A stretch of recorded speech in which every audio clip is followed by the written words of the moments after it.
За энэ хэсэгт бид зочинтой харилцаад бэлэн болсон байна. За тийм бид энэ хэсэгтээ хүүхдийн боловсрал тэр дундаа хөгжмийн боловсролын талаар маш хэрэгтэй зөвлөгөө, маш сонирхолтой байдлаар та бүхэндээ мэдээлэл өгөх гэж байгаа маа. Студидтэй бид хүндтэй зочныг урьсан. За зочны манад Монголд хэсэгхэн хугацаанд ирсэн энэ цаг мөчид нэвтрүүлэгтээ оруулж амжиж байгаадаа бид их баяртай байгаа маа. За манай студид Герман улсын Йохан Себастьян Бах академийн хөгжмийн багш Мандуха ирсэн байгаа. Өглөөний мэнд сайхан амжилт. Урьсан баярлалаа. Урилгуулаа авсанд баярлалаа.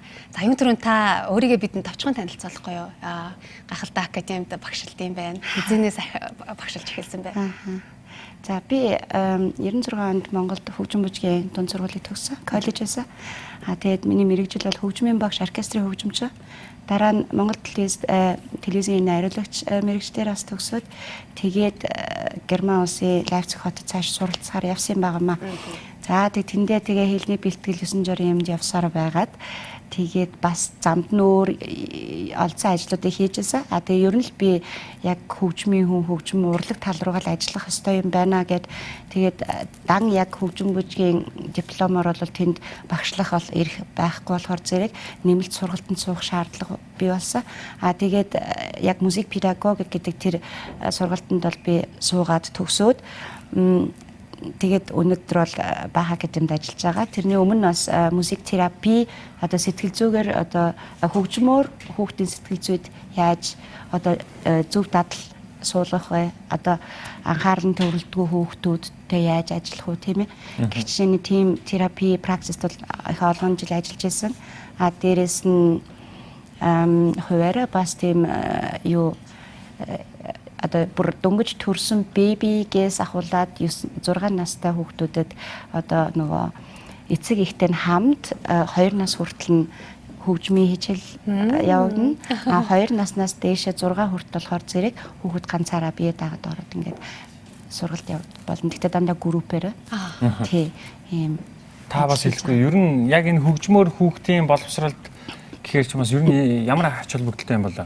За хөгжмийн боловсрол гэхээр одоо жоохон том сэдвээр орчин тийм ээ.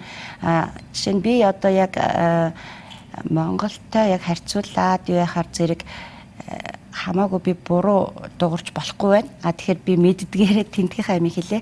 Энд жишээ нь цэцэрлэгийн хөгжмийн багш гэхээр яг яадгийг би мэдэхгүй байна тийм ээ. Тэр одоо жишээ нь та нарын одоо ингэж ойлгох хэрэгтэй юм л да.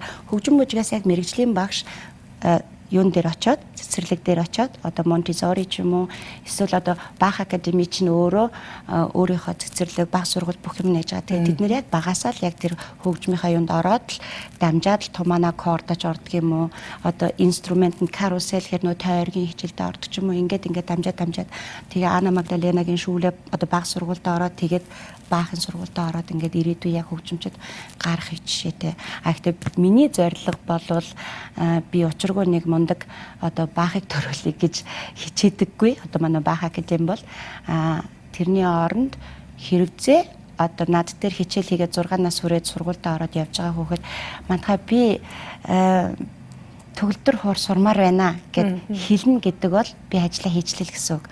Хөгжмийн ертөнцийн тэр хүүхэд өөрөө хүсээд одоо тий өөрөө яг хөгжмийг хүсээд ээж аав нь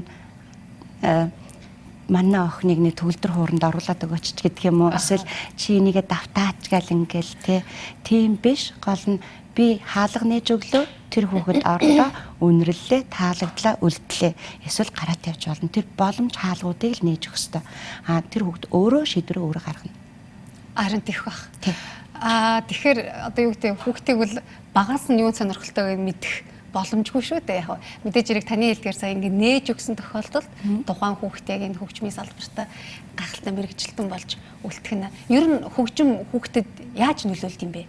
Хөгжим хүүхдэд энэ л аюу дуусахгүй асуулт л да. Тий. Тэгээ зөв би жишээн дээр аваад хэлэхэд өчигдөр би тэр багшийн сургуулийн 3 дахь курсын ангийн оюутнуудад 45 минут яг явуулдаг хичээлээ хийгээд дараа нь 45 минут одоо музик терапиг музикалиш фруяцийн гэдэг нь одоо миний одоо хичээл тийм ээ. Энтэй яаж ингэж хошиж хүүхдүүдэд хөгжмийн боловсрал одоо хөгжмийн юг ойлгуулахтаа дээрээс нь яг хүүхэд болгон чинь өөр индивидуал те өөр ингэсэн ааш аншинтай. Тэрэнд нь яаж сэтгэл зүгээр жишээ нь одоо хичээл дээр сахилахгүй хүүхэд гэж байгаа. Тэр яагаад сахилахгүй? Тэр яагаад хэцүү хүүхдээ? тий. Ингээд яг ингээд явхаар зэрэг их том ялгаа харагдсан. Би сая асуултаа бүр хайлаад мартаад явчлаа. Асуулт нь юу байлаа? Ер нь хөгжим яаж нөлөөлт юм бэ? Тодорхой хэмжээгээр нөлөөлдөг учраас бага насны хүүхдүүдэд хөгжмийн боловсрал чухал юм а гэж үзээд яг одоо ойлгочихлоо. Тэгээд би ингээд 45 минут хичээл хийсний дараа тэр хүмүүсээс асуусан байхгүй оюутнуудаас би сая юу хийсэн бэ? Миний зорилго юу байсан бэ гэдгсэн чинь тэр хүмүүс оюутнууд тэгсэн байхгүй. Бид нар тоглосон гэдгсэн байхгүй. Тийм. Тэгэнгүүт надад айгу гой санагдсан байхгүй. Бид нар үнэхээр тоглосон. Гэхдээ тэр тоглоомын дотор би айгу их мэдээлэл ингээ хийчихсэн тий. Тоглож явах явцдаа тэр хүүхдүүд параметр, чанга яархан тий. Эсвэл одоо ингээ хөгжим сонсоод тэрэндээ бүжиглж байгаа хугацаанд хөгжим энэ удаан хөгжим энэ хурдан хөгжим тэрэндээ тааруулаад А, Б формыг таньд хэлж байгаа.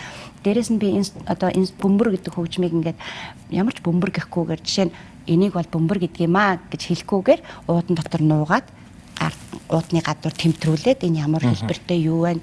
Ингээд зөвхөн тэр бөмбөрийг ингээ мэдрэхтэй энийг өөрөө тэр хүүхд чинь надаар хэлүүлдэггүй эн чинь модоор хийд юм байна. Дараа нь гарыг оруулаад бариулж байгаа. Тэ тэгмүүд энэ юу вэ? Мод байна, төмөр байна, арьс байна гэд тэ. Тэгэхээр зэрэг мамо наашир манад хоёлаа тоглоё гэж заахаас илүү өөрөөр нь. Тэгэхээр тэр хүүхэд мэдэрсэн мэдрэмжээ хэлээрээ илэрхийлж байна. 2 настай хүүхэд. Тэгэхээр энэ ч ерөөсө нэг жоохон юм дотор асар олон ямиг ингээд багтаагаад өгчдөг. Одоо чихрэн дотор ингээд хөрхэн юм нуугаад ингээд хийчдэг. Харахад бол бид нар тоглоод байдаг байхгүй. Би хичээлээ ээжтэй 3 настай хүүхдүүтэй яг 3 настай хүүхчиг өнгөрөөл ингээд тоглолчихно. Тий. Тэгээд дараа нь бид нар ингээд одоо жишээ нь хоолойны дасгал хийн. Хоолойны дасгалыг ингээд гам уншаал дараараараараа гэл тэнгуү тэр хүүхдүүд бол тэр тийм биш те. Тэр чи 3 настай хүүхдүүд төвлөрөх минут нь хэд 2 минут ч юм уу 20 секунд ч юм уу яг тэр хүүхдийн тэр анхаарлыг татах сонирхлын татаад яг тэрэн дээр нь мэдээлэл хийгээд өг тий тэгээд нэг дагуулгаа шиг ингэж хөгжим сонсгож байгаа дараа нь дахиад анхаарлын татаад дахиад нэг юм хийгээд өг. Тэгэхээр тэр хүүхдэд 100% биш юма гэхэд 80%, 70% ямар нэгэн мэдээлэл, мэдлэг, мэдрэмж болж үлдэх нэ. Тэгэлгүй яхад хүүхдүүд чинь одоо жишээ нь би одоо ритм хийж одоо нөө ритм одоо тэр ритмийг л одоо биеэрээ мэдрэх тэр хайгуу чухал тий. Одоо чинь манай 3 4 настай хүүхдүүд бол 4-т 8-ыг бол шууд тоглоно. Гэхдээ 4-т 8-т гэж хэлэхгүй. Жишээ та ти да тэр нь яаж байгаа юм бэ гэхээр зэрэг тэр яг тэр хөгжмийн юуг л одоо өөрөө бүр ингэж яг мэдрэх. Тэр хүүхэд дараа нь 6 нас хүрээд ганцаарч алсан хөгжмийн зэмсэг дээр очиход зэрэг бүх юм байж байгаа байхгүй. Бүх юм байж байгаа. Тэгэхээр одоо хоолойны дасгал хэд чинь ингээд дуулуулахгүй зүгээр ингээд ийм урт дуулж чадах уу чи гэл тэгмэж. Гэл тэгмэж. Хин ийм урт болох уу гэл. Гэл тэгмэж. Би ийм урт дуулж чадна гэл. За тэгэл ингээд хоёул ингээд явж байгаа л госор тэр голсыг гэлтэл госор ч юу гэдэг л дэшээ ингээ шатаар хайрдаг гэлдэг. Тэрэн дээр гам уншилж байгаа. Миний хоолой жоохон сүйдсэн байгаа. Дараараараараараа гэдэг ингээ голсыг гэд голсуулаад. Энд чинь ингээ хоолойны дасгал аль чинь эсвэл боогн шиг номсом харах тий. Флит гэд ингээд иймэрхүү дасгалууд хэл. Эсвэл гадаа намар болж намар яадаг гэлээ салхилдаг тийм ээ. За салфетка аваад хэдүүлээ салхилуулъя үлээлээ. Амьсгалын дасгал ингээд яг тоглоом маягаар яг өөрийнх нь насан тохироод ингээр зэрэг тэр хүүхдүүд юмыг өөрөө сэтгэн нот харна амтны нэр бичнэ. Тэгэхээр тэр хүүхэд нотоо хараад ритмээ тоглоод дээрэс нь амтныхаа нэрийг таслаад үйчлээд хэлж байна. Тэгэхээр энэ бол нөгөө хөгжил сэтгэлээ одоо төвлөрөл явагдаж байна. Тэгэхээр хөгжмийн боловсрол гэдэг бол аимшигтай агуу тоон. Сэтгэл, тарих, оюун ухаан, бие энэ гурваас л хүн бүтдэг шүү дээ. Тэгэхээр тэр гуруула төвлөрж ийн гэдэг чинь яг хөгжмөө тоглоо сууж байгаа хүн бол бясалгал хийж гэнэ гэсэн үг. Нэг юм дээр төвлөрсөн байна. Тэгээ маш их сайхан тааламжтай мэдрэмжийг авч яадаг. Их тийм гайхалтай хүн болж төлөвшөхнээ ер нь ингээд хүн болж төлөвшнө. Тий одоо юу гэдэг түрүүний хэлдгээр учиргүй мэрэгжилтэн болол энэ салбартаа ингээл ажиллаад яахгүй ч гэсэн тэр хүний мэдрэмж ихсэхэнд аливаа зүйлийг харах хандлага нь төрөлхөө яах юм шүү дээ хөгжим. Маш уян маш их өндөр мэдрэмжтэй. Заах арга зүйн гэхдээ гайхалтай юм аа.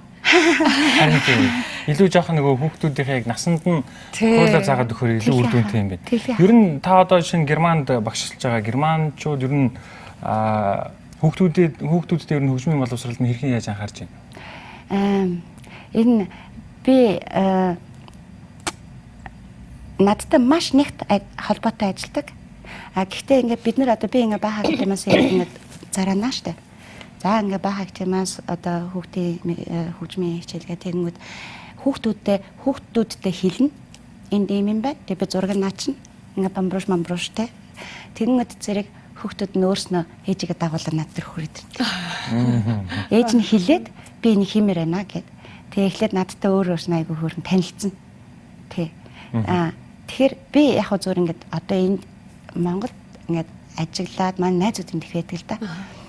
Тэгэхээр яг үнэндээ одоо жишээ нь миний одоо найзууд хэд ч одоо бас сэхэдний давхарх ч юм уу боловсралтай гэж одоо тийм хүмүүс маань хүртэл надад одоо арай ингэж хэлж болохгүй байх л да. Гэхдээ яг боловсролын хүчирхийлэл гэрүүлд явагдаад байгаа юм шиг надад харагддаг хүүхдийн.